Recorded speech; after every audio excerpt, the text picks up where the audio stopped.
சந்தர்ப்பத்தை சொல்லியிருக்கிறாரு, இந்த ஆர்எஸ்எஸ் காரங்க என்னைக்காவது மைக்கு முன்னாடி பார்த்திருக்கியா? என்னைக்காவது நான் பேசணும்னு பேசி ஆசைப்பட்டு பார்த்திருக்கியா?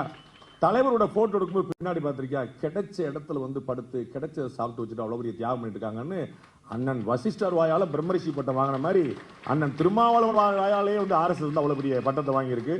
அதிலிருந்து வந்தவர் திரு நம்பி அவர்கள் நிறைய சர்வப்பரி தியாகம் பண்ணக்கூடிய ஒரு பெரிய விஷயம். நான் வந்து 2 பெரிய தமிழ்நாட்டின் மிக முக்கியமான நாளிதழ்கள்லேருந்து பயிற்சி பெற்றவன் அப்படிங்கிற அடிப்படையில் இது எவ்வளோ பெரிய சேலஞ்ச் அப்படிங்கிறது தெரியும். அது வந்து ஒரு பெரிய ஒரு சவாலான விஷயம். அதை வந்து அண்ணன் செஞ்சுக்கிட்டு இருக்கிறாரு. இப்போ மின்னிதெல்லாம் வந்துகிட்டு இருக்குது. நாளேடு ஆரம்பிக்கணும் அப்படின்னு அண்ணன் சொன்னார். உடனே இங்கே உடனே ஆரம்பிக்கணும், நாளைக்கு ஆரம்பிச்சிடலான்னாரு. அவர் வந்து இது சப்ஸ்கிரைப் பண்ணலன்னு எனக்கு தெரியும். அப்படி சொன்னவர் வந்து அது வந்து சொல்லிட்டு போகிறது ஈஸி, அதுக்கப்புறம் செய்கிறது யாருன்னு எனக்கு தெரியும். அண்ணன் வேற வெளியில் பார் கோடு வச்சுருக்கோம். பார் கோடு, பார் இல்லை, பார் கோடு வச்சிருக்கோம். அதை பூரா ஸ்கேன் பண்ணி போங்கன்னாரு. 300 ரூபாய் இந்த புத்தகம். நானும் பார்க்குறேன், 2 குவார்டர் வேலை. யாரெல்லாம் வாங்க போறீங்கன்னு பார்க்க போறேன். 300 ரூபா வந்து இதோடைய இந்த நாளேட்டுடைய இந்த இதழுடைய விலை. அந்த நம்பர் மட்டுமே கிடைச்சாலே போதும், நீங்க பார்க்காட்டாலும் கூட அண்ணன் அனுப்பிக்கிட்டே இருப்பாரு. அது வந்து ஆன்லைன் இதாக வந்துகிட்டே இருக்குது. ஒரு பெரிய முயற்சி. அதில் வந்து ரொம்ப முக்கியமான விஷயம் பார்த்தீங்கன்னா, நிறைய கட்சிகளுடைய தொலைக்காட்சிகள் நாளிதழ்கள் நம்பர் 1 இருக்கிறது இல்லை. அது வந்து ஒரு நிதர்சனமான உண்மை. இன்னைக்கு ஆளுங்கட்சியா இருக்கிறது திராவிட முன்னேற்ற கழகம். அவர்களுடைய அதிகாரப்பூர்வ நாளேடு முரசொலி. அப்போ வந்து திராவிட முன்னேற்ற கழகத்துடைய தொண்டர்கள் மட்டுமே வாங்கி படித்தால் முரசொலி தான் தமிழ்நாட்டின் நம்பர் 1 நாளிதழாக இருக்கணும். அவங்களுக்கே தெரிஞ்சிருக்கு அதுல என்ன வரும் அப்படின்னு. அதனால வந்து அது நம்பர் 1 நாளேடா இல்லை. அதே தான் எல்லா ஊடகங்களுக்குமே, அவர்களுக்கு மட்டும் இல்லை, எல்லா டிவிக்குமே, எல்லா பேப்பருக்குமே. ஆனால் ஜெயலலிதா அவர்கள் பொதுச் செயலாளராக இருந்தபோது அதிமுகவில் காலை எல்லாரும் சாமி கும்பிட்டு தான் நமது எம்ஜிஆர் பேப்பரை திறக்கணும். யாருடைய பதவி இருக்கு யாருடைய பதவி இல்லைங்கிறது காலையில நமது எம்ஜிஆரை பார்த்தா தான் தெரியும். அது போன்ற விஷயத்தை அண்ணன் நயினார் நாயந்தன் அவர்கள் இதுல செஞ்சார் அப்படின்னு ஆட்டோமேட்டிக்கா எல்லாரும் பார்க்க ஆரம்பிச்சிடும். அதை வந்து எல்லாருமே அங்கங்க போட்டுட்டு நாங்க வந்து அங்க பார்த்துட்டு நீங்க பார்த்துட்டேன்னா அப்புறம் வந்து யார் பாப்பா? அப்படிதான் ஒண்ணு போயிட்டு இருக்கும் நமக்கு. அப்போ வந்து அதிகாரப்பூர்வ நாளேடு அப்படின்னா திரு இலகணேசன் அவர்கள் ஒரு பெரிய தியாகி. அது வந்து 75 எமர்ஜென்சி பீரியட்ல இன்னைக்கு வந்து நிறைய இளைஞர்கள் இங்க இருக்கிறீங்க, நான் பாக்குறேன். அப்படி நிறைய பேரை சொன்னாலே வைப்ரண்ட் ஆக மாதிரி இளைஞர்கள். நாமெல்லாம் பிறப்பதற்கு முன்னாடி இருந்தே இந்த பாலிடிக்ஸ் பண்ணிட்டு இருந்தவர் அண்ணன் இலகணேசன். தமிழ்நாட்டில் பிஜேபி அப்படிங்கிறது வந்து இருக்குதா அப்படின்னு யாருக்குமே தெரியாத போது அவரோ திரு எச் ராஜா அவர்களோ அவங்க எல்லாம் வந்து பாத்தீங்கன்னா ஜனசங்க காலத்துல இருந்து அவ்வளவு பெரிய ஆச்சரியமான உழைப்புல கொடுத்துட்டு இருந்தாங்க. உண்மையான தியாகம், தலைமறை வாழ்க்கை, வீட்டோடு இருக்க முடியாது, பேச்சுலர் லைஃப் வாழ்ந்தவங்க. அதெல்லாம் கற்பனை பண்ண முடியாது. இன்னைக்கு கதையை கேட்டா திரு அண்ணன் அண்டேவர்கள் சொன்னாங்க, அதெல்லாம் கதையை கேட்டா நடந்திருக்குமா இந்த மாதிரி அப்படின்னு ஒரு பெரிய ஆச்சரியப்படுது. ஆனா இந்த வரலாறுகள்லாம் சொல்லப்படவே இல்லை. வரலாறுனா அது காங்கிரஸ்க்குரியது, அவ்வளவுதான். வரலாறுனா மாதிரி யாருக்குமே கிடையாதுங்கிற மாதிரி ஆயிப்போச்சு. சினிமான்னு அஜித் சொல்லுவாங்க போல, அந்த மாதிரி வந்துருச்சு. அப்ப இதுக்கு பெரிய தியாகம் பண்ண ஒரு தலைவர்கள் கொண்டு வந்த ஒரு நாளேடு. அப்ப அதற்கான முக்கியத்துவம் எப்படி கிடைக்குங்கிற பார்க்கணும். சோசியல் மீடியால ஒரே நாடு ரொம்ப ஆக்டிவா இருக்கணும். அது வந்து நீங்க எப்படி செயல்படுத்துறதுங்கிறதா. நமக்கு வந்து இன்னைக்கு பூவுக்கே சென்ட் அடிச்சு தான் விற்க வேண்டியிருக்கு. இந்த பூவுக்கே சென்ட் அடிக்கணும். பூவை தன்னால மணக்கணும் தாண்டி இது வந்து எவ்வளவு தூரம் உங்கள்கிட்ட சரக்கு இருக்கு, மிடுக்கு இருக்கு அப்படிங்கிறத நீங்க வந்து உள்ள மார்க்கெட்டிங் பண்றது மூலமா தான் சாத்தியப்படும். நம்ம பார்த்திருக்கோம், பாரத பிரதமர் நரேந்திர மோடி அவர்கள் ஒரு ஆகப்பெரிய செயல் வீரர், ஒரு மாஸ்டர். அவரை மாதிரி ஒரு செயல் வீரர் ஒரு நாளைக்கு 26 மணி நேரம் உழைக்கக்கூடியவர். அந்த மாதிரி ஒரு மனிதர் பார்க்கவே முடியாது. அதே சமயத்துல அவர் மார்க்கெட்டிங்லயும் எங்கேயுமே குறவிடலங்கிற பார்க்கணும். இன்னைக்கு இந்தியா முழுக்க ஒவ்வொரு மாநில அரசுகளும் முதலீட்டுக்கான கூட்டங்களை நடத்தும் போது அதை இந்தியாவிலேயே முதல் முறையாக குஜராத்தில் நடத்தி காட்டியவர், வைப்ரண்ட் குஜராத் நடத்தி காட்டியவர் பாரத பிரதமர் நரேந்திர மோடி அவர்கள். அன்னைக்கு வந்து முதலமைச்சராக இருந்தவர் வைப்ரண்ட் குஜராத்துக்காக சென்னையில வந்து மார்க்கெட்டிங் பண்ணார். அந்த கூட்டத்தில் செய்தியாளனா, நான் தினமலருடைய செய்தியாளனா நான் போய் கவர் பண்ண போயிருந்தேன். ஒரு சின்ன உள்ளரங்க கூட்டம், ஒரு ஹோட்டல் நட்சத்திரத்தில் நடந்த கூட்டம். ஒவ்வொரு தொழிலதிபரும் கேட்கக்கூடிய கேள்விக்கு பதில் சொல்லிட்டு இருந்தார். ஒரு முதலமைச்சரா இல்ல, ஒரு மார்க்கெட்டிங் மேனேஜரா, ஒரு சிஇஓ போல செயல்பட்டு இருந்தார். அப்ப எவ்வளவு தூரம் உழைப்பு இருக்கிறதோ அவ்வளவு தூரம் வெளிச்சமும் இருந்தால் தான் அதற்கான விடியல் கிடைக்கும். அப்ப வந்து இந்த ஒரே நாடு அப்படிங்கிறது வந்து ஒரு கடுமையான உழைப்பை கொண்டுதான் இருக்கு. அதற்கு பின்னாடி நிறைய வெளிச்சங்கள் தேவைப்படுது. விளம்பரங்கள் கொடு அப்படின்னு சொன்னா யாரும் கொடுத்துட மாட்டாங்க. விளம்பரம் கொடுக்க வேண்டிய அளவுக்கு இங்க வந்துட்டோம்னா ஆட்டோமேட்டிக்கா கொடுத்துருவாங்க. இவ்வளவுதான் தத்துவம். நான் வந்து அது உள்ள இன்சிடென்டா வந்து பார்த்து சொல்றேன். அந்த ஒரே நாடு வாங்கினா பல விஷயங்கள் இருக்கும் அப்படிங்கிறது. வெறுமனே மருந்துகளை கொடுத்து கொண்டால் யாரும் சாப்பிட மாட்டாங்க. அதற்கு ஒரு கேப்சூல் தேவைப்படுது. மருந்து கொஞ்சம் கசப்பா இருக்கும், அதுக்கு ஒரு கேப்சூல் தேவைப்படுது. அப்ப எப்படி கொடுக்கணுங்கிற பாக்க நான் வந்து இன்னைக்கு இந்த இடத்தை பார்க்கும்போது ஒரு 50 வருஷத்துக்கு முன்னாடி இருந்த ஒரு காங்கிரஸ் கட்சிக்காரர்களுடைய ஒரு செயல்பாடு போல தெரியும். அதற்கு அதெல்லாம் தாண்டி அண்ணாமலை காலம்லாம் வந்துருச்சு. அப்போ அது அப்படியே எங்க அது டிரான்ஸ்ஃபர்மேஷன் ஆகணும் அப்படிங்கிற பார்க்கும். அது வேற ஒரு இடத்துக்கு நகரணும். ரொம்ப அற்புதமான விஷயம் மின்னிதழா வந்தது. அந்த மின்னிதழா வந்ததுல உள்ள என்னென்ன கண்டென்ட் இருக்குங்கிறது ரொம்ப முக்கியமா இருக்கணும். தலைவர்களுடைய அறிக்கைகள், அவருடைய குறிப்புகள், அவருடைய ட்வீட், அவங்க எல்லாமே முதல்ல நீங்க எங்க பார்க்கணும், ஒரே நாடுல பார்க்குற மாதிரி கொண்டு வரணும். ஸோ ஒரே நாடுல பார்த்தா தான் நமக்கு விஷயமே தெரியுங்கிற மாதிரியான ஒரு விஷயத்தை கொண்டு வந்தா ஆட்டோமேட்டிக்கா அது ஒரு பெரிய ஒரு மாற்றத்தை கொண்டு வரும். ரொம்ப அருமையான சின்ன பிள்ளைங்க அண்ணங்கள்லாம் வர்றதுக்கு முன்னாடி பியூட்டிஃபுல்லா வேலுநாச்சியார் பத்தின ஒரு நாடகத்தை நடத்தி காட்டினாங்க. நீங்க எல்லாம் சீரியஸா பேசிட்டு இருந்தீங்க, அந்த பிள்ளைகளை பார்க்காம செல்போன் நோண்டிட்டு இருந்தீங்க, அதையும் நான் கவனிச்சேன். ஆனாலும் அந்த பிள்ளைகள் ரொம்ப சீரியஸா தங்களுடைய கடமையில சிறப்பா முடிச்சாங்க. ஆர்எஸ்எஸ் காரர்களை போலவே யார் கவனிக்கிறார் யார் கவனிக்கவில்லை என்பதில் கருமமே கண்ணாயினார் போல தங்களுடைய கடமையை செவ்வனே செய்யணும். அந்த பிள்ளைகள் ரொம்ப அற்புதமான ஒரு விஷயத்தை பண்ணி காட்டினாங்க. அண்ணன் சொன்னார், இந்த மாதிரி நாங்க ரங்கராஜ் பாண்டே பேசுறதுக்குன்னே வச்சிருக்கோம் அப்படின்னு. இதற்கு முன்னாடி அண்ணன் சுபவி அவர்கள் சொல்லியிருக்கிறார் ஒரு வாழ்த்து செய்தி ரங்கராஜ் பாண்டேக்கு. பாஜக எதிர்பார்த்தது என்னமோ ரஜினிகாந்த், அவர்களுக்கு கடை சேர்ந்தது என்னமோ ரங்கராஜ் பாண்டே. அவ்வளவு எதிர்பார்த்தாங்க, பாவம் அவ்வளவுதான் கிடைச்சிருக்கு அப்படின்னு அண்ணனுடைய வாழ்த்து செய்தியில் அது இருக்குது. இன்னைக்கு காலையில ஒரு மூத்த ஐஏஎஸ் ஆபிசர் முன்னாள் ஐஏஎஸ் ஆபிசர், ஸோ இன்னைக்கு நான் பாவம் இருக்கிறவங்க யாருக்கான அவர் முன்னாள் ஐஏஎஸ் ஆபிசர் அப்படியே என்ன நடக்குது, எப்படி போகுது, எப்படி இருக்குன்னு சொல்லிட்டு இருக்கும்போது, யூ ஆர் தேர் இந்த பார்ட்டி நோ அப்படின்னார். Which party sir? BJP. No no, are you not இந்த பார்ட்டி? அப்படி ஷாக் ஆயிட்டார். பார்ட்டி இல்லையா அப்படி. நான் சொன்னேன், இப்படிதான் சார் பிரச்சனை, இவங்க பூரா நம்மளை சங்கின்னு தீட்டாங்க, அவங்க பூரா நம்மளை சேர்க்க மாட்டாங்க. ரெண்டுமே இல்லாம அவர்கள் காயத்ரி சொன்ன போல நட்ட நடுநிலைமை ஆக்கி விட்டாங்க ரெண்டுமே அப்படி சொல்லிட்டு அந்த மாதிரி ஒரு விஷயம் ஓடிட்டு இருக்கு. எல்லாருக்குமே ஒரு எதிர்பார்ப்பு இப்படிதான் வந்திருக்கும் அப்படின்னு. எனக்கு எந்த கவலையும் கூட, எந்த மேடையா இருந்தாலும் ஏறி பேசுவேன். அது பிஜேபி மேடையா இருந்தாலும் சரி, திமுக மேடையா இருந்தாலும் சரி, விடுதலை சிறுத்தைகள் மேடையா இருந்தாலும் பேசுற இடத்த பூரா உண்மையை தான் பேசுவேன். எனக்கு அதுல எந்த குழப்பம் இல்லை. இன்சிடென்டலி பாருங்க, திராவிட முன்னேற்ற கழகத்துடைய மேடையில் நான் பேசும்போது ஒரு விஷயம் சொன்னேன். உங்களுக்கு 2026 தேர்தல் நீங்கள் நினைப்பது போல சுலபமாக இருக்க போவதில்லைன்னு சொன்னேன். அண்ணன் நயினார் வந்துட்டாரு. It is not going to be as much easy task அப்படின்னு பாருங்க. யாருமே எதிர்பாராம பிரஸ் மீட் 12 மணிக்கு சொல்லிட்டாங்களா, 2 மணிக்கு சொல்லிட்டாங்களா, 4 மணிக்கு சொல்லிட்டாங்களா. எங்க அண்ணன் எடப்பாடி பழனிசாமி எமகண்டம் முடிஞ்ச பிறகு 3 to 4 முடிஞ்ச பிறகு வருவான்னு வந்தார், அவ்வளவுதான். வேற ஒண்ணுமே கிடையாது. அது என்ன நடக்குமா நடக்குமா பாடி லாங்குவேஜ்ல திரு எடப்பாடி பழனிசாமி இப்படி மேல பார்த்துட்டு இருந்தாரு. நான் என் தம்பி மாதேஷ் பேட்டி கேட்டார். சார் மொத்தம் 7 சேர் வச்சிருந்தாங்க, அப்புறம் 6 சேர் தான் போட்டாங்க, பின்னாடி என்டிஎன் போட்டாங்க, அப்புறம் பிஜேபி பார்த்தாங்க. ஒருத்தர் ஹலோ மைக் டெஸ்டிங் சொல்லிட்டு இருந்தாரு, அதை நீங்க பார்க்கல அப்படின்னு. என்னங்க எதெல்லாம் கேள்வி ஆரம்பிக்க, இதெல்லாம் ஒரு பிரச்சனையாக வருது. அப்ப நின்று போன அவர் அத்தனை கேள்விக்கு பதில் சொல்ல இல்ல, அவர் பேச விடல. எங்க அவரை பேச விடல, அவர் வீட்டுல தானே போய் நைட்டு சாப்பாடே சாப்பிட்டாரு. இரவு விருந்தே திரு எடப்பாடி பழனிசாமி அவருடைய வீட்டுல திரு அமித்ஷா அவர்கள் சாப்பிட்டுருக்காரு. ஆனா இவங்க எப்படி நீங்க பதறாதீங்க, நீங்க பதறீங்க நடந்துருங்க அப்படின்னு. ஐயோ அப்படின்னு அவர் இதற்கு முன்னாடி சொன்னாரு. சார் கூட்டணி அமைய பங்குனி உத்திர தன்னைக்கு நல்ல முகூர்த்த தன்னைக்கு நடக்க போது பார்த்துட்டே இருக்கு. நடந்துருச்சு. நான் சொன்னேன், வரவேற்புக்கு உங்களுக்கு சொல்லுவாங்க, கட்டாயம் அதுக்கு வந்துருங்க. பத்திரிகையாளர் சொல்லாம இருக்க முடியாது, கட்டாயம். அப்ப ஒரு இந்த அலையன்ஸ் ரொம்ப பெரிய ஒரு பெரிய ஒரு மாற்றத்தை, ஒரு எதிர்பார்ப்பை ஏற்படுத்திருக்கிறது. அது எவ்வளவு தூரம் நகரப்போகுது அப்படிங்கிறத நம்ம அடுத்து நம்ம பார்க்க இருக்கணும். வேணும் அப்படின்னு நிறைய பேர் நினைக்கலாம். எனக்கு அதுல ஒரு மாற்று கருத்து இருக்கு. நான் சும்மா பதிவு மட்டும் பண்றேன். மாநில தலைவர் இருக்கிறாங்க, அந்த துறைக்கே சம்பந்தப்பட்ட மத்திய அமைச்சர்கள் அதுக்கு முன்னாடி இருந்தவங்க, அவங்க இருக்கிறாங்க. அதோடைய ஆசிரியர் திரு நம்பி அவர்கள் இருக்கிறாரு. பத்திரிகை நடத்துறது சட்டமன்றத்துக்குள்ளேயும் பாராளுமன்றத்துக்குள்ளேயும் ஒரு கார்டு வாங்குறதுக்கும் ரொம்ப பிரயோஜனப்படும். பட் பத்திரிகை நடத்துறது ரொம்ப செலவான காரியம். அது அதுவும் பேப்பரா கொண்டு காஸ்ட். எனக்கு தினமலர் தினத்தந்திலாம் எவ்வளவு சேலஞ்சை ஃபேஸ் பண்ணிட்டு இருக்காங்க. தினமணியில ஒரு கட்டத்தில் சர்க்குலேஷன் கூட வேண்டாம்னே முடிவு பண்ணாங்க. அது சர்க்குலேஷன் கூடுனா காப்பி கூடுனா பிரிண்டிங் காஸ்ட் கூடும், பேப்பர் காஸ்ட் கூடும். அப்படி பண்ண முடியாது. அப்படி சர்க்குலேஷன் வேண்டாங்கிற இடத்துக்கு நிப்பாட்டி வச்சாங்க. அவ்வளவு பேப்பர் காஸ்ட்லாம் இருக்கக்கூடிய விஷயம் அதை பற்றி ஒரு அருமையான வரவேற்பு கிடைக்குமானால் அது செய்யலாம். கட்சி பத்திரிகைங்கிற ஒரு சிரமமான விஷயம்ல தாராளமாக முயற்சி பண்ணி பார்க்கலாம். பட் அதுக்கு முன்னாடி 150 விஷயங்கள் வரணும்னு நினைக்கிறேன்.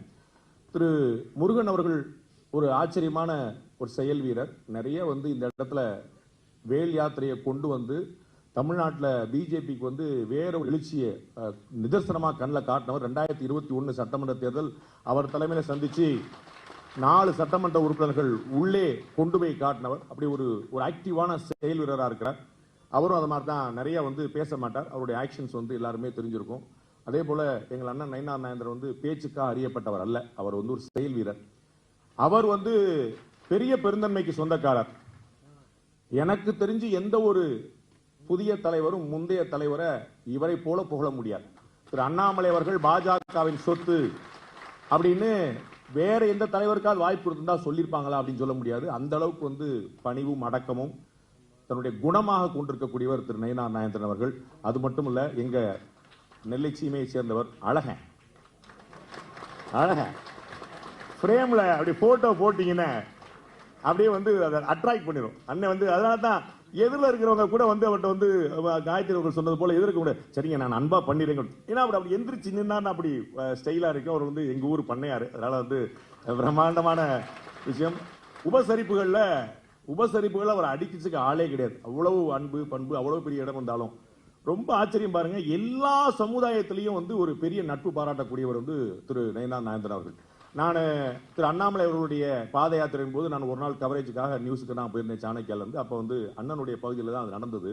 யூ ஓன்ட் பிலீவ், நானும் அண்ணனும் நடந்து முன்னாடி போய்கிட்டே இருக்கிறோம். மாற்று கட்சியை சேர்ந்தவர்கள், எந்த கட்சி சொன்னா அவங்களுக்கு பிரச்சனை வந்துருங்கனால சொல்லாம விடுறேன், மாற்று கட்சியை சேர்ந்தவர்கள் ஊர்வலத்தின் முன்னாடி வந்து அண்ணன் நயினாரை பார்த்து வணக்கம் வைத்து 10 நிமிஷம் பேசிட்டு இருந்தாங்க. எல்லாம் அவர் வேற கரவேட்டி கட்டிக்கிறார், அவர் கரவேட்டி கட்டியிருக்கிறார். ஒவ்வொரு அவர் சாலையில திரு நயினார் நடந்தா அது எல்லோரும் அவரை உரிமை கொண்டாடும். ரொம்ப பெரிய ஆச்சரியம். ஏடிஎம்கே காரன் ஓட்டு போடுறான், டிஎம்கே காரன் ஓட்டு போடுறான் பிஜேபிக்கு. அந்த மாதிரி அண்ணன் வந்து எல்லா பக்கமும் ஆள் அனுப்பி வச்சிருக்காரு. இப்ப கூட ஏதோ ஒரு மாவட்டத்தில் மாறினா நினைக்கிறேன், அந்த பக்கம் போயிருக்காரு நினைக்கிறேன். அண்ணன் இங்க இருந்து அங்க ஆள் அனுப்பிட்டாரு. அந்த மாதிரி எல்லா இடத்துலயும் போட்டு வச்சு போட்டு அவ்வளவு ஒரு பெரிய ஒரு தன்மையான பழகக்கூடியவர் அவர். வந்து நான் அண்ணாமலை வந்து ஒரு புயல் என்னெல்லாம் அப்படி எதிர்க்காதீங்க, நான் எதிர்பார்க்காதீங்க, நான் வந்து பொதிய தென்றல்னாரு. அண்ணன் பூலித்தேவன் வம்சத்துல வந்தவர். அதெல்லாம் வந்து நீங்க எல்லாம் அப்படி நாங்க தென்றல்லாம் அப்படியே விட முடியாது. பின்னாடி ஃபேனை வச்சு நாங்க அடிச்சுக்கிட்டு போனாங்க, அதெல்லாம் விட முடியாது. வீரன் சுந்தரலிங்கம் பிறந்தமன், செக்குழுத்த செம்மல் சிதம்பரனார் பிறந்தமன், கர்ம வீரர் காமராஜர் பிறந்தமன். அந்த தெற்கத்தி சீமையில இருந்து ஒருத்தர் வந்துட்டு தாமரவரி தண்ணியில குடிச்சிட்டு வந்துட்டு தண்ணி காட்டாம விடுறதா? அதை வந்து அது கிடையவே கிடையாது. பேச்சுக்கு நிறைய பேர் இருக்கிறாங்க, அதை நாங்க சமாளிச்சுக்கிறோம். நிறைய பேர் இருக்கிறாங்க, அது வந்து ஆள் தான் இங்க வந்து உடனடியாக ஒரு ஆள் தேவைப்படுகிறது. அத இந்தியாவில் பெரிய அளவுக்கு வியந்து பாராட்டக்கூடிய ராஜதந்திரிகள்ல, சாணக்கியர்கள்ல மாஸ்டரா இருக்கக்கூடிய திரு அமித்ஷா அவர்கள் வந்து அப்படி வடிகட்டி ஒரு ஆளை வந்து எடுத்திருக்கிறாருன்னு அதுவே போதும். நம்ம யார் சர்டிஃபை பண்றாங்க பார்க்கணும்ல. திரு நயினார் நாகேந்திரன் எப்படிப்பட்ட தலைவராக இருப்பார் அப்படின்னு திரு அமித்ஷா அவர்களால் அடையாளம் காணப்பட்டிருக்கார். அப்படிப்பட்டவராக இருப்பார்னு புரிஞ்சுக்கலாம். யார் வந்து அவரை தேர்ந்தெடுக்கிறார், யார் வந்து கவனிக்கிறார். நானும் செய்திக்காக தலைவராக தேர்ந்தெடுக்க எனக்கு கொஞ்சம் முன்னாடி தெரிஞ்சு வச்சுக்கோங்களேன் சில விஷயங்கள். ஆனா நம்ம வந்து அவசரப்பட்டு செய்தி சொல்லக்கூடாது. நானும் பித்த போட்டு அண்ணன் வந்து அண்ணே என்னென்ன செய்தி என்ன எல்லாம் நல்லபடியா நடக்கும், எல்லாம் நடக்கும். என்னங்க காமராஜர் பேச மாதிரி பாத்துக்கலாம் சார், தலைவர் ஆகிறீங்களா? என்னங்க இல்ல எல்லாம் நல்லபடியா நடக்கும் சொல்லவே இல்லையே. தலைவர் அறிவிப்பு வரைக்கும் சொல்ல நினைச்சேன். நியூஸ் எடுக்கவே முடியாது போல தெரியும். நம்ம ஒரு கண்டென்ட் கிடைக்குமேன்னு பார்த்தா அண்ணன் கொடுக்கவே மாட்டேன். அதான் பிரஸ்கார சொல்லிருக்கான், அண்ணாமலை கண்டென்ட்டா கொடுப்பார், வச்சுக்க கொடுப்பாரு. இவர்கிட்ட கறந்து பார்த்தேன், நானே பார்த்தேன், நேரடியாக முயற்சி பண்ணி பார்த்தேன். ஒன்றும் பிரச்சனை இல்லை, அமைதி அமைக்கிறோம். எப்ப பாருங்க, ஒவ்வொருத்தருக்கும் ஒரு பாணி இருக்கிறது. திரு வாஜ்பாய் அவர்கள் வருவதற்கு பிறகு நமக்கு வந்து இன்னொரு தலைவர் இருக்க முடியாது, வாஜ்பாய் போல ஒரு தலைவர் இருக்க முடியுமா அப்படின்னு நினைச்சாங்க. திரு நரேந்திர மோடி அவர்கள் வந்துவிட்ட பிறகு அடாடா இப்படி ஒண்ணா அப்படின்னு. பாஜக ஆர்எஸ்எஸ் உடைய பிள்ளை. ஆர்எஸ்எஸ் போகிற இடமெல்லாம் விதைகளை விதைக்கக்கூடிய ஒரு நிறுவனம், விதைச்சுக்கிட்டே இருக்கும். பாரத பிரதமர் நரேந்திர மோடியை ரீப்ளேஸ் பண்ண முடியுமா அப்படின்னா நான் சொன்னேன், அவர் பீஷ்மர் மாதிரி அவர் மட்டும்தான் அவரை ரீப்ளேஸ் பண்ண முடியும், வேற யாரும் பண்ண முடியாது. ஆனால் அதற்கு ஆள் இருக்குதான்னா 60 பேரை பட்டியல் போட்டு கொடுக்கும் ஆர்எஸ்எஸ். அவ்வளோ பெரிய கட்சி, அவ்வளோ பெரிய 65 வயசுல இருந்து அங்க யோகி ஆதித்யநாத் வச்சுக்கோங்க, இந்த பக்கம் நம்ம தேஜஸ்வி சூர்யா வரைக்கும் வச்சுக்கோங்க, அவ்வளோ வயசு வாரியா. அப்ப வந்து விதைகளை விருட்சமாகக்கூடிய விஷயம். திரு அண்ணாமலை அவர்கள், அவர் பெயர் சொன்னாலே உங்களுக்கு எல்லாம் பயங்கரமா அப்படி வைப்ரேஷன் வருது, நான் பார்க்கிறேன். திரு அண்ணாமலை அவர்கள் 2021 உங்களுக்கு யாருன்னு தெரியாத போது ஒரு அடையாளம் கொண்டது பாஜக அரசு, அதை மறந்துடாதீங்க. அப்ப அவர் நாளைக்கு என்னவா வருவார்னு கண்டுபிடிக்கக்கூடிய தன்மை, அதை நம்ம புரிஞ்சுக்கணும். இன்னைக்கு உங்களுக்கு எல்லாம் தெரியும், அப்ப தலைவன் சூப்பர் அப்படின்னு. அவர் யார் என்று உங்களுக்கு தெரியாத போது நேரா மேலந்து இறக்கி வச்சுட்டு இவர் தான் உங்களுடைய தலைவர் சொன்னாங்க. அப்ப பாஜக ஆர்எஸ்எஸ் இயங்குகிற சிஸ்டத்தை நீங்க முதல்ல நம்பணும். இந்த சிஸ்டம் வந்து அக்கா தமிழிசை அவர்கள் சொன்னது போல தனக்கான தேவையை சரியான தானே தகவமைத்துக் கொள்கிற கட்சியாக பாஜகவும் அரசும் இருக்கு. பாஜக அதிமுக ஆட்சி வந்தால் என்ன ஆகும் அப்படின்னா யாருக்குமே தெரியல. ஏன்னா பாஜக ஆட்சிக்கு வந்ததில்லை தமிழ்நாட்டை போது. இங்க ஒரு 4 திட்டம் வந்தா அது யார் கொண்டு வந்தான்னு யாருக்கும் தெரியல. அது பாஜக காரங்க இது நாங்க கொண்டு வந்த திட்டம் சொல்றதுக்கு முன்னாடி ஏற்கனவே ஒரு ஸ்டிக்கர் அங்க இருக்குது. அப்ப என்ன செய்யறதுன்னு தெரியாம உங்களுக்கு யாரு கொண்டு ஜல் ஜீவன் திட்டம் யார் கொண்டு வந்தோன்னு அண்ணன் போய் நின்பாட்டார். அங்க போய் குன்னூர்ல போய் கேட்கிறாங்க, தண்ணி வருதாயா, குழாய் இருக்கா வீட்டு. அவங்க ஆமா அப்படி குஞ்ச விட்டா தலைவர் ஸ்டாலின் கொடுத்தாரு சொல்லிருப்பான் போல. அப்படி அந்த அவரு வெள்ளந்தியா இருக்கா சாதாரண. அப்ப எந்த திட்டமும் ஒரு தயக்கம் இல்ல. அண்ணன் முதலமைச்சர் திரு ஸ்டாலின் அவர்களே சொன்னாரே ஜல் ஜீவன் திட்டத்தை எல்லாம் செயல்படுத்துங்க. நான் கூட கன்ஃபியூஸ் ஆயிட்டேன், இவர் படம் இருக்கிற தலைவர் ஜல் ஜீவன் தமிழ்நாட்டுக்குள்ள ஜல் ஜீவன் பேர் வைக்க ஆரம்பிச்சாங்க போல அப்படின்னு நினைச்சேன். அப்ப யார் கொண்டு வந்தானே தெரியாது. அப்ப என்ன தேவைப்படுது? ஒரு ஸ்ட்ராங்கான பிரச்சாரம் மக்கள்கிட்ட தேவைப்படுது. யார் எதை செய்தார்கள் என்று கொண்டு சேர்க்க வேண்டிய கடமை. நீங்க அதிமுக பாஜக கூட்டணி அமைஞ்ச உடனே அதிமுக பாஜக என்டிஏ கூட்டணி ஆட்சி அமைஞ்சிருச்சின்னு நினைச்சீங்கன்னா உங்களை நீங்களே ஏமாற்றிக் கொள்கிறீர்கள். இதற்கு பிறகு 1000 வேலைகள் இருக்கு, 100 தகராறு இருக்கும், 150 அதிருப்திகள் இருக்கும். ஒருத்தருக்கு ஒருத்தர் இன்னைக்கு ஏதோ பொள்ளாச்சி பக்கத்தில் ஏதோ ஒரு கூட்டம் கூட போட்டு எங்கள் முன்னாள் எம்எல்ஏ ஒரு கவுன்சிலர் தான் ஏதோ சொன்னாங்க போல, எங்கெல்லாம் கொஞ்சம் வருத்தமா இருந்தாலும் நிறைய வரும். அதெல்லாம் அனுசரிச்சு போய் உங்களுடைய தலைமை என்ன சொல்கிறோம் அந்த ஸ்டாண்ட்ல இருந்து டிவேட் ஆகாம ஆளுக்கால் சோசியல் மீடியால எனக்கு Facebook இருக்கு ட்விட்டர் இருக்குன்னு போட்டு போட்டு பாஞ்சுக்கிட்டு இருக்காம, நீ ஒரு வார்த்தை சொன்னால் எங்களுக்கு 10 வார்த்தை சொல்ல தெரியும் அப்படி சொல்லிட்டு இருக்காம சொல்லிட்டு இல்ல சொல்லி நீங்க சொல்ல வேண்டிய ஆள் வேற. ஆனா அவர்கள் முயற்சி என்ன? உங்களுக்குள்ள கம்பு சுத்த விட்டா அவங்க ஈஸியா ஜெயிச்சிடலாம். அப்ப உங்களுக்கான நோக்கம் என்னங்கிறத தெளிவு வச்சுங்க. உங்களுக்கான பாதை என்னங்க தெரியுங்க. போக வேண்டிய தூரம் அதிகம், பாதை அவ்வளவு சுலபமானது அல்ல. நான் சொன்னேன் 2026 தேர்தல்ங்கிறது 2016 தேர்தல் போல இருக்கக்கூடிய வாய்ப்பு இருக்கு. 2016ல ஒரு கட்சி 134 இன்னொரு கட்சி 100 தொட்டு நின்னுச்சு. அது போல இருக்க வாய்ப்பு இருக்கு. ஆனால் எந்த கூட்டணி 134 எந்த கூட்டணி 100 என்பது உங்களுடைய கையில் இருக்கு. அப்ப உங்களுக்கு அந்த எண்கள் வேண்டும் என்றால் எல்லாம் மேல இருக்கிறவன் பாத்துக்குவான்னு, மேல இருக்கிற தலைவரை தான் நியமனம் பண்ண முடியும். மேல இருக்கிற அவங்க பண்ண முடியாது. அப்ப அது கீழே ஒவ்வொருத்தரும் கடைக்கோடி தொண்டன் வரை பாஜகவுடைய ஆட்சி எப்படி இருக்கும் என்றால் குஜராத் அதற்கு முதல் மாடலாக இருந்தது. குஜராத் மட்டுமல்ல, இன்னைக்கு யூபி. நான் இப்ப காசி தமிழ் சங்கமத்துக்கு போயிருந்தேன். என்ன சாலைகள் அங்க நமோ காட்னு ஒண்ணு இருக்குது. திரு நரேந்திர மோடி அவர்கள் பிரதமராக வந்த பிறகு உருவாக்கப்பட்ட ஒரு காட். அது ஓரங்கட்டப்பட்டு புறக்கணிக்கப்பட்டு கேட்பார் இல்லாம இருந்த ஒரு படித்துறை, ஒரு சாதாரண ஆற்றுப்படுகை. அந்த இடத்துல என்ன பிரம்மாண்டம், அந்த பாலத்துக்கு கீழே வச்சுட்டு நமோ காட் ஒரு பெரிய டூரிசம் ஸ்பாட் ஆயிருச்சு. அங்க இருக்கக்கூடிய கலைஞர் சொன்னா ஒரு நாளைக்கு 25,000 பேர் வருகிறார்கள். இந்த தமிழ் சங்கம் இல்லாத சாதாரண காலங்களில் எவ்ரிடே 25,000 பேர். அது ஓரங்கட்டப்பட்டு புறக்கணிக்கப்பட்டு இருந்த ஒரு சாதாரணமான ஆற்றுப்படுகை படித்துறை. அதை கூட இப்படி மாற்றக்கூடியது அந்த ஊர் எம்பியா இருக்கக்கூடிய இந்த நாட்டுடைய பிரதமராக இருக்கக்கூடிய திரு நரேந்திர மோடி சாத்தியமாக. அப்ப அவர்களுடைய ஆட்சி எப்படி இருக்கும் என்பதை நீங்கள் தான் கொண்டு போய் சொல்லணும். தெரியாம இருந்துச்சுன்னா அது கதைக்காது. நம்ம உங்களுக்குள்ள கம்பு சுத்துறதுக்கு நிறைய சந்தர்ப்பங்கள் இருக்கு. நான் அவருடைய ஆளு, நான் இவருடைய ஆளு. தேசிய கட்சினா காங்கிரஸ் கட்சி மாதிரியே தான் இருப்பீங்களா? ஆளுக்கு ஒரு கோஷ்டி, ஆளுக்கு ஒரு பஞ்சாயத்து. நாங்கெல்லாம் தேசிய கட்சி அப்படியேதான். 100 தலைவர்கள் வருவார்கள், 100 தலைவர்கள் போவார்கள். இந்த கட்சி நிலைத்திருக்கும், இந்த ஆட்சி நிலைத்திருக்கும். நீங்க நினைச்சீங்க இந்த ஆட்சி நிலைத்திருக்கும் நீங்க நினைச்சீங்க அப்படி நினைச்சீங்கன்னா அதற்கு உழைக்க வேண்டிய விஷயங்கள் அதிகம் இருக்கு. அதை மறந்துடக்கூடாது. யாரோ ஒருத்தர் உழைப்பார் நினைச்சா அது நடக்கவே நடக்காது. நீங்கள் உழைக்க தயாரான்னு பார்க்கணும். ஒவ்வொரு விஷயத்திலும் சாதாரண தொண்டன் சிறை செல்ல தயாரா இருக்கலாம். அந்த சிறை செல்றதுக்கு அந்த வழக்கறிஞர் அணிங்கிறத ஒன்று பலப்படுத்தும். யாராவது ஒருத்தர் சிறை செல்லாமல் தடுப்பேன் அப்படின்னு நிக்கணும். சிறை சென்றால் உடனடியாக மீட்பேன் அப்படின்னு நினைக்கும். உள்ள போயிட்டா வெளியே வந்திருக்க ஆள் இல்லைன்னா சாதாரண எனக்கு தெரிஞ்ச ஒரு கதை சொல்றேன். ஒரு தொண்டன் என்னைக்கோ ஒரு நாள் போட்ட ஒரு ட்வீட்டுக்காக அவனை சிறை கொண்டு போயிட்டாங்க. அவன் பிஜேபி சேர்ந்து வந்தான். ராத்திரி 2:30 மணிக்கு வழக்கம் போல இந்த பேட்டர்ன் படி கதவை தட்டி கூட்டு போயிட்டாங்க. அவங்க அப்பா பிஜேபிக்கு எங்களுக்கு சம்பந்தம் இல்லைங்க அப்படின்னா, பையன் சிறைக்கு போற அப்படி பார்த்துட்டு பிஜேபி எனக்கு சம்பந்தம் இல்லைன்னாங்க. அப்ப என்ன நடந்திருக்கும் ஆக்சுவலா? ஆமாங்க, நாங்க எங்க குடும்பமே பிஜேபின்னு சொல்லியிருக்கோம். எப்ப சொல்லியிருப்பாங்க? அவர்களுக்கு துணை நிற்கிறதுக்கு 4 பேர் இருந்தா சொல்லியிருப்பாங்க. நல்லா ஞாபகம் வச்சுக்கணும். அப்ப வெறுமனே ஐடில உட்கார்ந்து கம்பு சுத்துறேன், சோசியல் மீடியால உட்கார்ந்து கம்பு சுத்துறீங்களா? களத்துல நிற்கிறதுக்கான இருக்கணும். இனிமேல் திரு நயினார் நாகேந்திரன் அவர்களுடைய கலந்து கொள்ளக்கூடிய கூட்டம் எதுவுமே உள்ளரங்க கூட்டமா இருக்கக்கூடாது. எதுவா இருந்தாலும் பெருந்திடல் கூட்டமா தான் இருக்கணும்.